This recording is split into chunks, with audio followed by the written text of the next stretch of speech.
A dura realidade da minha vida desabou completamente em uma noite gelada de novembro, nos arredores de Charlotte.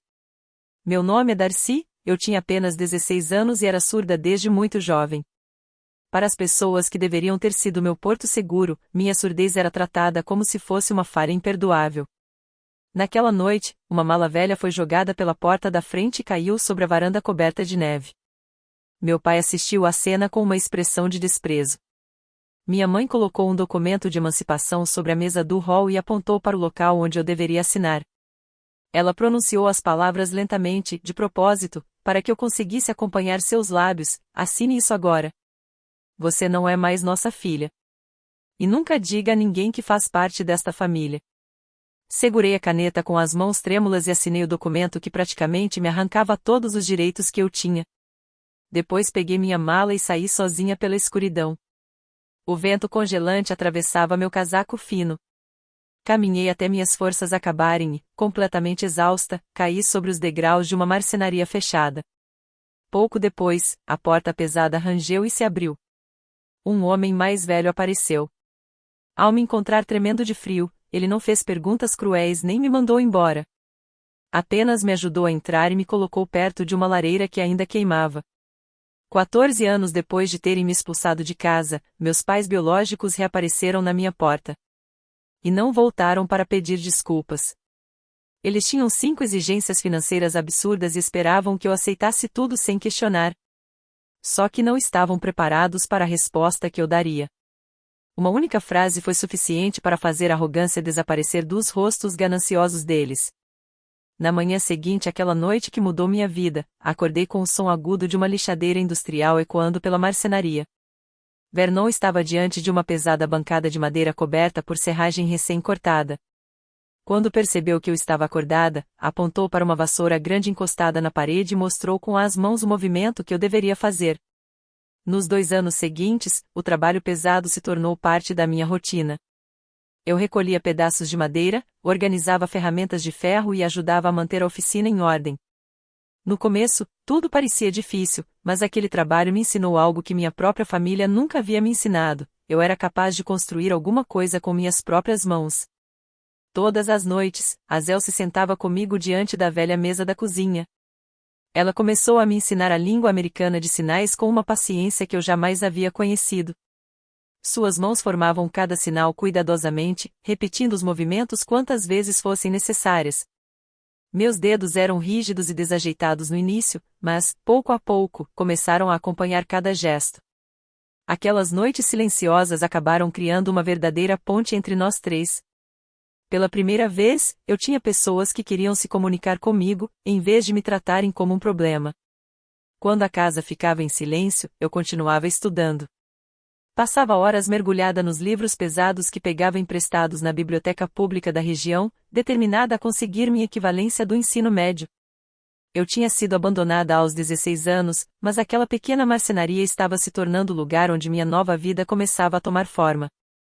Vernon e Azel nunca me pressionaram para contar o que havia acontecido antes de eu chegar àquela casa. Também nunca esperaram que eu agradecesse por terem me dado um teto. Vernon simplesmente preparava meu almoço todas as manhãs, enquanto Azel acompanhava com atenção cada resultado dos meus simulados. Sem perceber, os dois se tornaram exatamente o tipo de pais que meus pais biológicos nunca conseguiram ser. Quando finalmente passei no exame de equivalência do ensino médio, consegui entrar em um exigente curso de biotecnologia em uma universidade estadual. Conciliar disciplinas pesadas de laboratório com turnos exaustivos à noite em uma lanchonete me deixava com pouquíssimo tempo para dormir. Minhas mãos doloridas lavavam pilhas de pratos engordurados até quase meia-noite. Depois, eu voltava para casa e passava o restante da madrugada estudando anotações complexas de biologia celular. Todo o dinheiro que sobrava daqueles longos turnos era guardado em uma pequena caixa metálica trancada, escondida cuidadosamente debaixo do meu colchão. Foram 6 anos economizando cada centavo até que, finalmente, entrei em um quarto hospitalar onde um cirurgião especializado se preparava para realizar meu implante coclear. Mas a realidade foi muito diferente do que eu imaginava. Quando as enfermeiras retiraram os curativos, eu não comecei a ouvir normalmente como se alguém tivesse simplesmente apertado um botão. Ao ativarem o dispositivo, fui atingida por uma mistura confusa de ruídos eletrônicos e estática. As sensações eram tão intensas que desencadearam fortes enxaquecas. Meu cérebro, que nunca havia processado sons daquela maneira, não conseguia lidar com aquela quantidade repentina de estímulos. A recuperação exigiu meses de treinamento auditivo. Eu precisava aprender a distinguir ruídos comuns da fala humana. Durante aquelas sessões frustrantes, Azel permanecia ao meu lado, repetindo sílabas simples com toda a paciência do mundo. Aos poucos, os sons eletrônicos começaram a ganhar forma. O que antes parecia apenas interferência passou a se transformar em uma voz reconhecível. Até que aconteceu algo que eu jamais esqueceria: ouvi Azel pronunciar meu nome com clareza pela primeira vez. Naquele instante, senti que todas as dores e horas difíceis tinham valido a pena. Mais tarde, os centros de pesquisa da universidade me deram acesso a computadores avançados que seriam fundamentais para meus estudos de pós-graduação. Decidi concentrar minha pesquisa no uso de algoritmos de aprendizado de máquina para analisar estruturas complexas de proteínas. Meu objetivo era desenvolver uma membrana biológica capaz de acelerar a regeneração celular em pessoas que haviam sofrido queimaduras graves. Minha rotina passou a se resumir a longas horas dentro de laboratórios esterilizados. Eu analisava enormes conjuntos de dados biológicos noite após noite, procurando padrões que pudessem levar a uma solução real. Então veio a descoberta que mudou tudo. Um dos modelos computacionais conseguiu prever uma matriz de tecido sintético altamente estável. Os testes posteriores confirmaram os resultados das simulações. Quando produzimos os primeiros protótipos em condições controladas, a membrana sintética conseguiu se integrar ao tecido biológico danificado durante os experimentos microscópicos iniciais. Era uma descoberta promissora, mas havia um problema enorme: a universidade não possuía a estrutura necessária para fabricar aquele material em uma escala capaz de atender pacientes. Se eu continuasse apenas dentro do ambiente acadêmico, aquela tecnologia poderia acabar esquecida em artigos científicos, em vez de chegar às pessoas que realmente precisavam dela. Foi então que tomei uma decisão arriscada. Reuni todos os dados e resultados da pesquisa e fundei minha própria empresa de biotecnologia em um pequeno galpão comercial alugado na periferia da cidade. No começo, minha equipe era formada por apenas 3 estudantes de pós-graduação tão determinados quanto eu.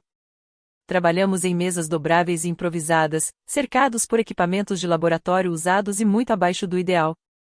Mesmo com poucos recursos, eu tinha algo que nunca havia recebido da minha família biológica: pessoas ao meu lado que acreditavam que aquele sonho podia realmente se transformar em algo capaz de mudar vidas. Levamos a formulação da membrana sintética para uma série de testes clínicos rigorosos, enquanto enfrentávamos um longo e complicado processo de aprovação junto às autoridades federais.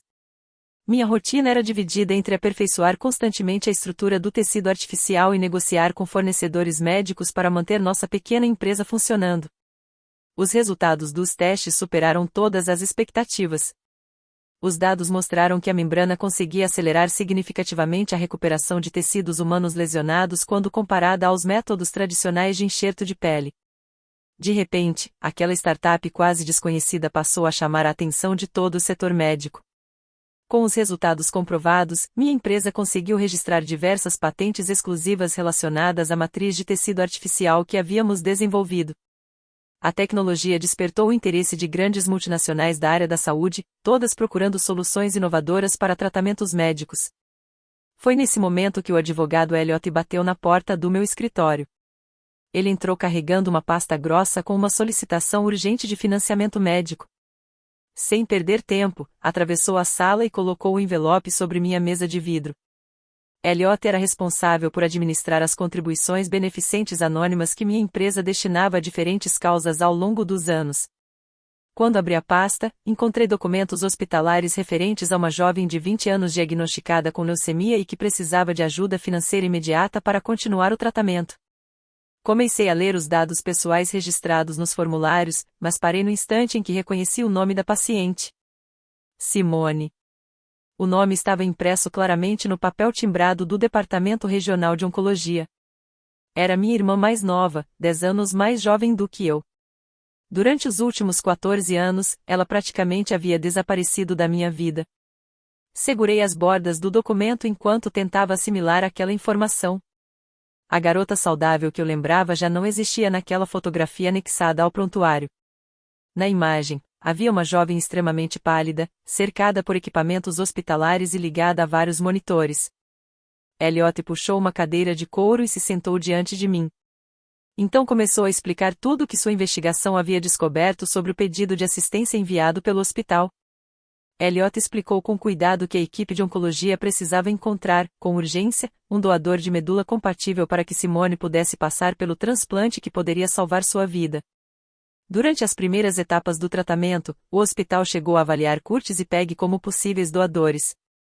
Porém, os exames mostraram que eles não possuíam os marcadores genéticos necessários. Além disso, o relatório médico indicava que ambos desistiram de continuar com os testes físicos exigidos. Elliot apontou para um trecho específico do documento que registrava a retirada oficial dos dois do cadastro de possíveis doadores. Eles alegaram que os riscos de procedimentos invasivos seriam elevados por causa da idade. Na prática, usaram a própria idade como justificativa para evitar o desconforto de passar pelos exames e procedimentos que poderiam ajudar a salvar a filha. Sem a colaboração dos pais biológicos, os médicos tiveram de recorrer a bancos nacionais de doadores em busca de uma compatibilidade adequada. Ao ouvir aquilo, senti a mandíbula ficar tensa. Não era exatamente uma surpresa. Depois de tantos anos, aquele comportamento egoísta parecia apenas mais uma confirmação do que eu já conhecia. Mas havia outro problema ainda maior: o dinheiro. Mesmo encontrando um doador compatível, o hospital precisava garantir todo o tratamento, incluindo o transplante e o período de isolamento e acompanhamento após o procedimento. As despesas seriam enormes. De acordo com a estimativa oficial do hospital, os custos médicos que não seriam cobertos pelo seguro poderiam ultrapassar $350 mil antes do fim daquele ano. Elliot então virou algumas páginas da pasta e mostrou a análise financeira dos meus pais. Curtis e Peg não estavam passando por dificuldades. Pelo contrário. O patrimônio deles incluía vários imóveis de alto valor e investimentos consideráveis no mercado financeiro, acumulados ao longo de mais de 2 décadas. A investigação financeira deixava claro que eles tinham recursos líquidos suficientes para cobrir os $350 mil sem comprometer o padrão de vida confortável que mantinham. Mesmo assim, os documentos jurídicos mostravam que eles haviam se recusado a vender qualquer investimento ou oferecer um imóvel como garantia para ajudar no tratamento da própria filha. Preferiram preservar o patrimônio destinado à aposentadoria enquanto Simone dependia da ajuda de desconhecidos para continuar lutando contra uma doença que ameaçava sua vida. A realidade da ganância calculada dos meus pais estava registrada de forma fria e objetiva nos documentos do hospital. Não havia espaço para interpretações, eles tinham condições financeiras de ajudar, mas escolheram não fazê-lo. Elliot tocou na página com o resumo financeiro e explicou que o comitê de ética do hospital havia tentado negociar diretamente com Curtis e Peg. A equipe chegou a apresentar diferentes opções de pagamento, incluindo planos mais flexíveis, pensados justamente para evitar um impacto imediato nas economias destinadas à aposentadoria. Eles recusaram todas as alternativas. Em vez disso, insistiram para que o hospital procurasse programas públicos de assistência ou outras fontes de financiamento. A decisão dos dois acabou atrasando o planejamento do transplante e deixou Simone em uma situação cada vez mais delicada. Enquanto isso, ela continuava internada na unidade de terapia intensiva, vendo suas possibilidades de tratamento diminuírem enquanto os próprios pais protegiam seus investimentos. Elliot permaneceu sentado em silêncio diante da minha mesa, esperando minha decisão sobre o uso dos recursos beneficentes da minha empresa naquele caso. O escritório ficou em completo silêncio. Eu não precisava discutir o caráter das pessoas que haviam me abandonado na neve 14 anos antes. Os documentos médicos e financeiros já diziam tudo o que eu precisava saber. Fechei a pasta lentamente e a empurrei de volta na direção de Elliot. Minha voz permaneceu firme quando finalmente dei minha instrução. Entre em contato com o hospital e marque para hoje à tarde os exames de compatibilidade biológica para mim. Poucas horas depois, atravessei as portas da área de exames do hospital. O forte cheiro de antisséptico tomou conta dos meus sentidos assim que entrei. O Dr. Reis me aguardava em uma sala de consulta impecavelmente esterilizada. Sobre a bancada de aço havia uma pilha de resultados laboratoriais. O especialista em hematologia analisou cuidadosamente os marcadores genéticos registrados nos exames. Depois de comparar minhas amostras com as de Simone, ele confirmou algo que poderia mudar completamente o rumo daquele caso. Minha compatibilidade era excepcionalmente alta. Os resultados indicavam que minhas células atendiam praticamente aos requisitos necessários para que eu pudesse ser considerada uma possível doadora de medula para Simone. A confirmação médica desencadeou imediatamente uma série de procedimentos legais dentro da administração do hospital. No mesmo dia, pedi a Elliot que organizasse tudo para que minha identidade permanecesse em sigilo durante o processo. Eu não queria que Curtis e Peg descobrissem quem havia aparecido como possível doadora. O hospital assumiu formalmente a obrigação de proteger meus dados pessoais conforme as regras de privacidade aplicáveis. Meu nome não poderia ser revelado aos meus pais biológicos sem autorização. Elliot também preparou acordos adicionais de confidencialidade para os profissionais diretamente envolvidos na coleta, no transplante e no acompanhamento médico. Eu estava disposta a ajudar Simone. Mas, desta vez, seria nos meus termos. Elliot organizou cuidadosamente a transferência de exatamente $350 mil das contas beneficentes da minha empresa para o setor financeiro do hospital. O valor cobria as despesas médicas que não seriam pagas pelo seguro, além dos cuidados de isolamento e acompanhamento necessários depois do transplante. A equipe administrativa recebeu a doação como uma contribuição anônima. Ninguém ali precisava saber que eu tinha qualquer ligação com a paciente internada. Para manter essa separação, assinei uma série de documentos que restringiam o acesso às informações capazes de revelar a origem das células usadas no tratamento. Com a estrutura jurídica preparada por Elliot, o hospital passou a me considerar apenas uma doadora anônima que havia decidido contribuir para salvar a vida de uma paciente. O Comitê de Ética analisou o acordo e autorizou o procedimento, garantindo que tanto a doação financeira quanto minha participação médica permanecessem protegidas. Depois de toda aquela papelada, chegou o momento em que não havia mais contratos ou documentos para me proteger da realidade. Na manhã seguinte, eu teria que enfrentar o procedimento. Os técnicos me conduziram até uma sala pré-operatória esterilizada, onde comecei a me preparar para a coleta de medula sob anestesia geral. Quando vesti a tradicional camisola hospitalar, senti como se todos os títulos, responsabilidades e conquistas da minha vida profissional tivessem desaparecido. Naquele instante, eu era simplesmente uma doadora prestes a passar por um procedimento importante. O anestesista encontrou uma veia adequada no meu braço esquerdo e iniciou a medicação intravenosa. Aos poucos, minha consciência começou a ficar pesada. A equipe de enfermagem posicionou meu corpo na mesa cirúrgica, preparando a região da pelve para a coleta.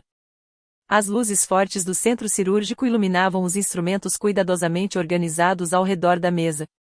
Antes que eu perdesse completamente a consciência, o Dr. Reis explicou de forma simples o que aconteceria. A equipe retiraria uma quantidade significativa de medula da região pélvica utilizando instrumentos médicos próprios para a coleta. Eu ouvi apenas partes da explicação enquanto o efeito da anestesia aumentava. O ambiente ao meu redor começou a ficar distante, até que tudo desapareceu em uma escuridão profunda. Não sei quanto tempo passou. A primeira coisa que percebi ao voltar a mim foi um som repetitivo e eletrônico. Bip. Bip. Bip. O monitor cardíaco me puxava lentamente de volta à consciência na sala de recuperação. Abri os olhos com dificuldade, por alguns segundos, não consegui lembrar onde estava. Então me lembrei de Simone. E percebi que, enquanto eu dormia, uma decisão que poderia salvar a vida da minha irmã havia acabado de ser colocada em prática. Quando despertei na sala de recuperação, a primeira coisa que senti foi uma dor pulsante e profunda na região lombar. As faixas presas ao redor da minha pelve deixavam claro que meu corpo havia acabado de passar por um procedimento bastante invasivo. Uma enfermeira percebeu que eu estava acordada e ajustou a medicação intravenosa para controlar a dor provocada pelas várias áreas de coleta. Fiquei imóvel sobre o colchão desconfortável, olhando para as placas do teto enquanto tentava regular minha respiração. O analgésico começou a diminuir aquela sensação intensa e, junto com o alívio, veio uma certeza tranquila: em algum lugar daquele mesmo hospital, Simone finalmente estava recebendo o tratamento que poderia lhe dar uma chance de sobreviver. Ela estava recebendo exatamente o material biológico necessário, sem sequer imaginar quem havia tornado aquilo possível. Enquanto isso, muito longe dali, uma negociação completamente diferente acontecia na sala de reuniões executiva de uma enorme torre corporativa. Na tela principal, estavam projetados os resultados dos testes clínicos da minha empresa. Um executivo de uma multinacional do setor médico colocou sobre a mesa uma proposta inicial de aquisição, cuidadosamente limitada por várias cláusulas. A estratégia deles era clara. Tentavam diminuir o valor da minha empresa destacando os custos e os riscos envolvidos em ampliar a produção da nossa membrana sintética para atender ao mercado internacional. Permaneci em silêncio enquanto o grupo de executivos e advogados apresentava todos os argumentos preparados para justificar aquela avaliação. Quando terminaram, distribuí cópias das nossas patentes internacionais e dos estudos científicos publicados que comprovavam os resultados da tecnologia. Os dados eram difíceis de contestar. Os testes demonstravam que nossa matriz de tecido artificial podia acelerar significativamente a recuperação de queimaduras graves quando comparada aos métodos tradicionais de enxerto. Também deixei claro que o processo de fabricação utilizado pela empresa estava protegido por propriedade intelectual e não poderia simplesmente ser reproduzido pelas subsidiárias da multinacional. A dinâmica da negociação mudou naquele instante. A equipe que havia chegado tão confiante pediu uma pausa para consultar seus responsáveis financeiros e reconsiderar os valores envolvidos. 30 minutos depois, eles voltaram para a sala com uma nova proposta. Dessa vez, o contrato refletia de maneira muito mais realista o potencial comercial da tecnologia. O acordo final avaliava minha empresa em $95 milhões, valor que seria transferido para as contas corporativas sob meu controle assim que a aquisição fosse concluída. Antes de colocar qualquer coisa em prática, Elliott analisou cada cláusula do contrato. Ele procurou possíveis dívidas ocultas, obrigações financeiras inesperadas e qualquer condição que pudesse limitar minhas decisões depois da venda. Só depois de confirmar que o acordo não escondia nenhuma armadilha jurídica que percebi o tamanho da transformação que havia acontecido. Eu tinha começado aquela jornada sem uma casa, sem dinheiro e sem ninguém para me defender. Agora, anos depois, havia construído uma empresa avaliada em milhões. E, naquele mesmo dia, eu também estava dando à minha irmã uma chance de continuar viva. Depois que Elliott deu sua aprovação jurídica, peguei a pesada caneta de metal oferecida pela empresa compradora e assinei os documentos que oficializavam a venda. A transação foi concluída com apertos de mão formais entre os executivos dos dois lados, selando a transferência da tecnologia. Quando os $95 milhões foram transferidos para as contas da empresa, percebi que finalmente havia alcançado a independência financeira pela qual havia trabalhado durante tantos anos. Mesmo assim, recusei os convites para comemorar em restaurantes sofisticados com os executivos da multinacional. Em vez disso, voltei diretamente para o bairro tranquilo onde eu morava. Aquela enorme conquista financeira não mudou a rotina simples que eu havia construído ao lado de Vernon e Azel. Assim que cheguei, arregacei as mangas da camisa elegante que estava usando e ajudei Azel a levar grandes tigelas de ensopado de carne recém-preparado até a velha mesa de madeira. Vernon passou a noite concentrado em consertar as dobradiças de um antigo rádio. Ele não perguntou quanto eu havia ganhado, não quis detalhes sobre a negociação e nem demonstrou curiosidade sobre meus compromissos profissionais. Sentar naquela mesa conhecida, comer uma refeição simples feita em casa e ouvir o silêncio confortável daquela família me trouxe de volta à realidade depois de horas enfrentando uma negociação corporativa intensa. Em nenhum momento mencionamos meus pais biológicos. Para mim, aquela história havia terminado muitos anos antes, quando Curtis e Peg decidiram me emancipar e me expulsar de casa. Eu também havia decidido não procurar os dois para contar sobre a venda milionária. Eles escolheram cortar todos os laços comigo justamente quando eu era mais vulnerável. Não faria sentido permitir que agora participassem de uma conquista que eu havia construído sem eles. Na manhã seguinte, porém, minha decisão deixou de importar quando a notícia da aquisição começou a se espalhar. Os veículos especializados em negócios divulgaram rapidamente os detalhes da negociação. Uma importante revista financeira colocou a aquisição em destaque e estampou meu nome completo em letras grandes na capa. A reportagem contava como uma pequena startup de biotecnologia havia desenvolvido uma membrana sintética revolucionária e, em poucos anos, transformado aquela descoberta em uma empresa adquirida por $95 milhões. Exemplares da revista começaram a aparecer em bancas, escritórios e centros empresariais por todo o estado. Pela primeira vez, meu nome estava sendo associado publicamente a uma conquista que eu havia construído praticamente do zero. Enquanto isso, em uma área reservada de um luxuoso clube da cidade, um exemplar da revista foi colocado sobre uma mesa de mármore diante de um dos frequentadores. Curtis pegou a publicação sem dar muita importância. Ele queria apenas conferir as notícias do mercado enquanto tomava seu café antes de sair para uma partida de golfe. Então seus olhos encontraram a manchete. E, logo abaixo dela, estava o meu nome. Os olhos dele percorriam as manchetes financeiras sem muita atenção, até pararem de repente no meu nome, estampado em letras grandes ao lado do impressionante valor de 95 milhões de dólares. Por alguns segundos, Curtis ficou imóvel. A filha que ele havia abandonado anos atrás agora aparecia nas principais notícias de negócios como a responsável por uma tecnologia milionária. Naquele mesmo instante, o sistema de segurança da minha casa emitiu um alerta.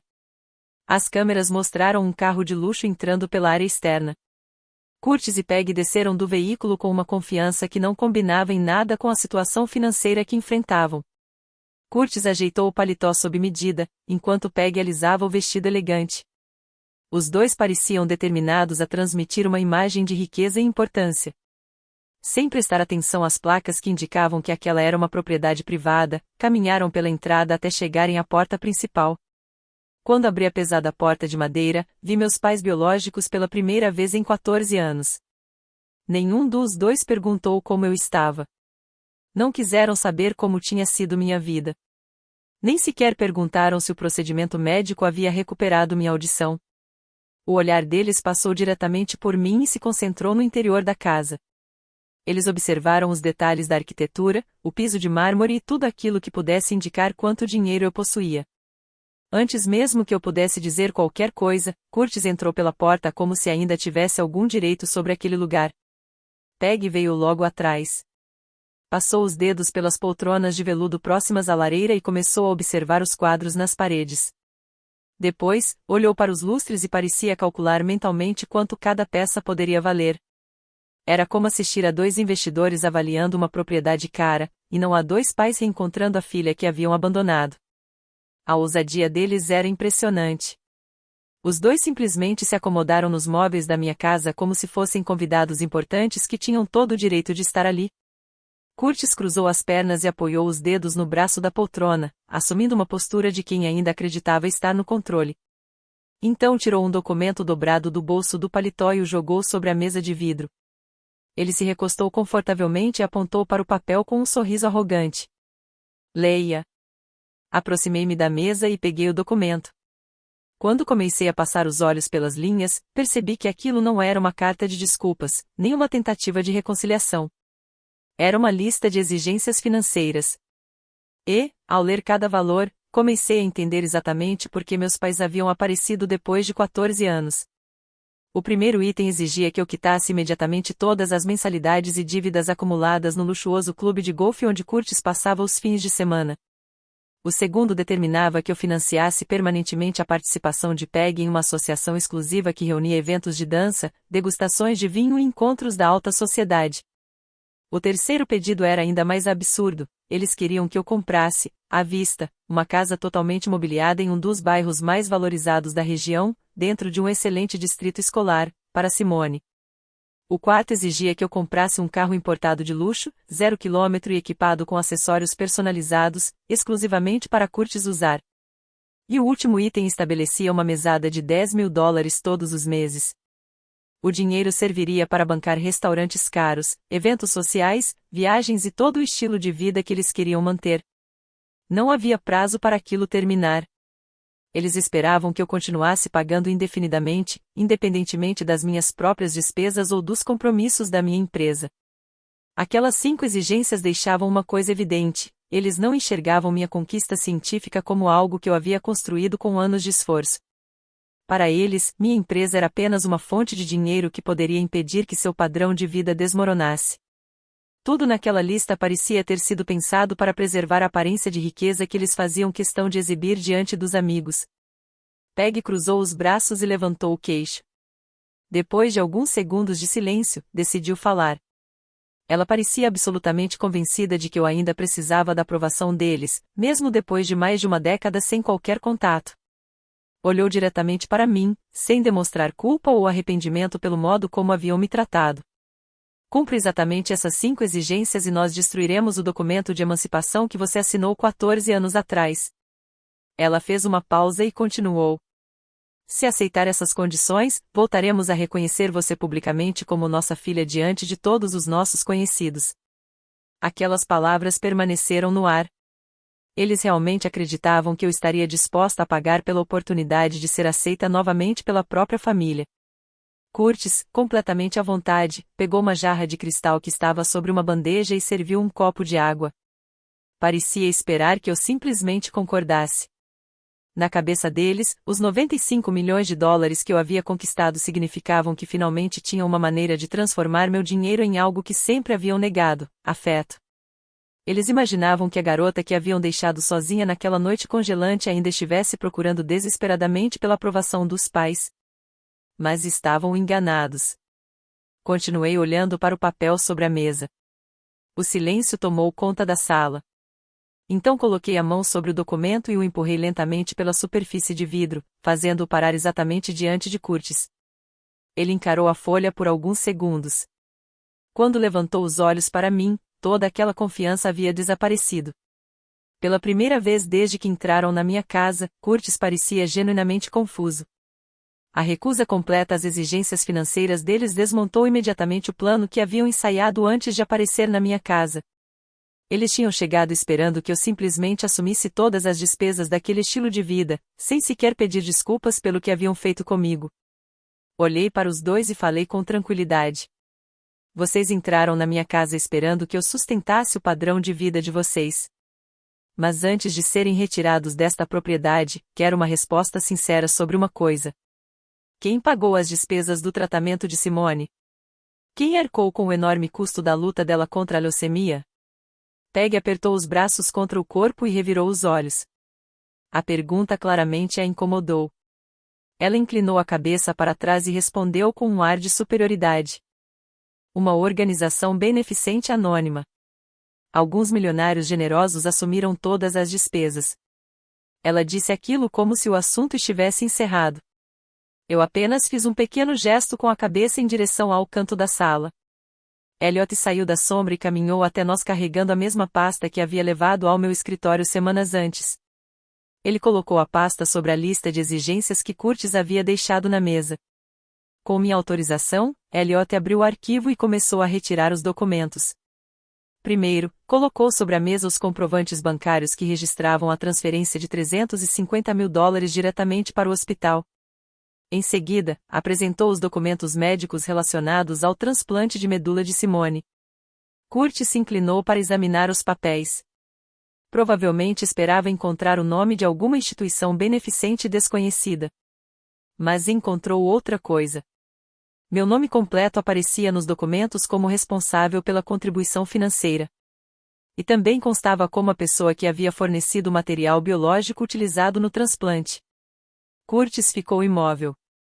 A expressão de confiança desapareceu completamente de seu rosto. A pele dele perdeu a cor enquanto finalmente compreendia o que estava diante de seus olhos. Peg arrancou os documentos das mãos de Elliot e começou a examiná-los com os dedos trêmulos. Ela lia as assinaturas, conferia os registros e depois olhava para mim, como se esperasse descobrir algum erro.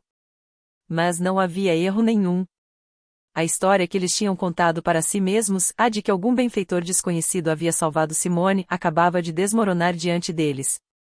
A filha surda que eles haviam abandonado na neve 14 anos antes tinha sido justamente a pessoa que pagou pelo tratamento e forneceu o material necessário para dar à irmã uma nova chance de viver.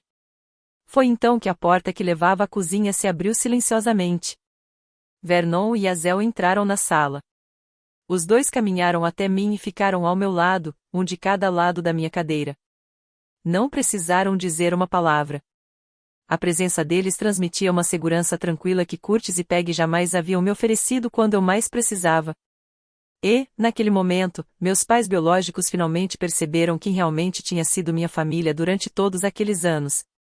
Meus pais biológicos ficaram olhando para Vernon e Azel sem entender o que aquelas duas pessoas estavam fazendo ali. Para eles, era incompreensível que um carpinteiro e sua esposa tivessem qualquer participação naquela situação.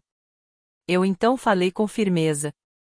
Essas duas pessoas pegaram uma adolescente que vocês abandonaram no frio há 14 anos. Eles me deram um lugar seguro para morar, me ensinaram a me comunicar e apoiaram meus estudos. Nunca me cobraram um centavo por nada disso. Olhei para Vernon e Azel antes de continuar. Eles são minha verdadeira família. Não porque compartilham meu sangue, mas porque passaram anos demonstrando amor, respeito e dedicação quando eu mais precisava. Depois voltei minha atenção para Curtis e Peg. Vocês não têm mais nenhuma autoridade sobre a minha vida. E não vão receber um único centavo da riqueza que construí ao lado dessas duas pessoas. Elliot tocou discretamente em um botão do comunicador que carregava consigo. Poucos segundos depois, 2 seguranças uniformizados entraram no hall. Eles se aproximaram de Curtis e Peg e indicaram que a visita havia terminado. Meus pais recuaram em direção à porta, ainda incapazes de encontrar uma resposta para os documentos espalhados sobre a mesa. Não havia mais argumento que pudesse mudar os fatos. Os seguranças os acompanharam até a saída. A pesada porta de madeira se fechou atrás deles com um som seco. E, naquele momento, eu finalmente senti que o último vínculo que ainda me prendia àquela família havia desaparecido. Alguns dias depois, Simone recebeu um envelope do setor financeiro do hospital no endereço onde estava se recuperando. Ela abriu o pacote e encontrou os documentos finais relacionados ao tratamento. As páginas detalhavam os custos do transplante, a internação especializada, os procedimentos médicos e todas as despesas envolvidas em sua recuperação. Enquanto passava os olhos pelos papéis, Simone chegou à última página. Ali estava o nome da empresa responsável por administrar a contribuição anônima que havia quitado sua enorme dívida médica. No cabeçalho aparecia claramente o nome do escritório Elliot Associates. Intrigada, Simone pegou o celular e pesquisou o escritório na internet. Em poucos segundos, encontrou uma série de reportagens sobre uma aquisição de 95 milhões de dólares que havia acontecido algumas semanas antes. As matérias mencionavam o nome completo da empresária responsável pela tecnologia médica que acabará de ser adquirida. Simone continuou pesquisando. Quanto mais informações encontrava, mais as peças começavam a se encaixar. A mulher que aparecia nas notícias era sua irmã mais velha. A mesma irmã surda que ela mal conseguia lembrar. A mesma irmã que havia sido expulsa de casa 14 anos antes. Simone percebeu, então, que a pessoa responsável por pagar seu tratamento e fornecer o material biológico que tornou o transplante possível não era uma instituição desconhecida. Era Darcy. A irmã que sua família havia abandonado. E, pela primeira vez, Simone começou a compreender a dimensão do que Darcy havia feito por ela. A descoberta foi tão chocante que Simone precisou se sentar na beirada da cama para conseguir assimilar tudo. Depois de juntar os documentos médicos, ela caminhou até a sala principal, onde seus pais estavam tomando chá como se nada tivesse acontecido. A tranquilidade daquela tarde acabou no instante em que Simone colocou os registros hospitalares sobre a mesa de vidro. Algum de vocês sabe quem realmente salvou a minha vida? Ela segurava os documentos com força enquanto esperava uma resposta. Curtis mexeu nervosamente na gola de seda da camisa antes de começar a se justificar. Tentou explicar que eles haviam decidido preservar as economias destinadas à aposentadoria em vez de gastar uma quantia tão alta com o tratamento. Segundo ele, vender imóveis e outros investimentos poderia gerar impostos elevados e comprometer todo o planejamento financeiro que tinham feito para o futuro. Peg entrou na conversa logo depois. Repetiu a velha justificativa de que os exames para verificar a compatibilidade da medula poderiam ser perigosos demais para pessoas da idade deles. Mas nenhuma das desculpas explicava por que haviam se recusado a ajudar enquanto continuavam gastando dinheiro com clubes exclusivos, carros caros e uma vida confortável. Eles ainda esperavam que Simone aceitasse aquelas justificativas e continuasse desempenhando o papel da filha obediente que nunca questionava as decisões dos pais. Ela ficou olhando para os dois sentados no sofá de veludo e, naquele momento, finalmente enxergou o que existia por trás daquela aparência de família perfeita. Não era preocupação. Era egoísmo. Vocês preferiram me deixar sem tratamento para proteger o dinheiro de vocês. Enquanto isso, a irmã que vocês abandonaram pagou 350 mil dólares para me manter viva. A voz de Simone saiu fria e firme. Curtis e Peg ficaram completamente imóveis ao ouvir o valor exato. Agora não havia mais espaço para fingir que desconheciam a identidade da pessoa que havia ajudado a filha. Simone não discutiu mais. Sem dizer outra palavra, subiu para o quarto, colocou seus pertences dentro de uma única mala e deixou aquela casa para trás. Ela não queria continuar vivendo ao lado de pessoas que tinham escolhido o próprio conforto quando sua vida estava em risco. Meses depois, as consequências financeiras das escolhas de Curtis e Peg começaram a aparecer. Durante anos, eles haviam mantido um padrão de vida muito acima do que realmente podiam sustentar. Mensalidades de clubes exclusivos, carros luxuosos e outras despesas eram financiadas por cartões de crédito com juros elevados. Pouco a pouco, as reservas que ainda possuíam foram desaparecendo. Quando várias parcelas da hipoteca ficaram atrasadas por mais de 6 meses, o banco iniciou o processo de execução da grande casa onde eles moravam.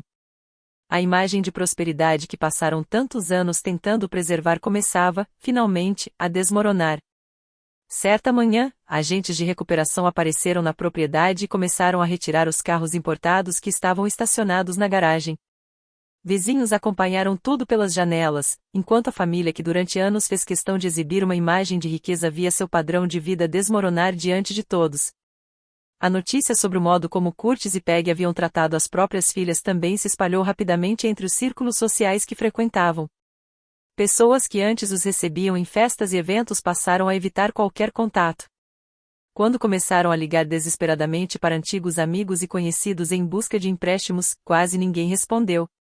Sem o dinheiro e sem o prestígio que usavam como escudo, eles acabaram enfrentando sozinhos as consequências das próprias escolhas.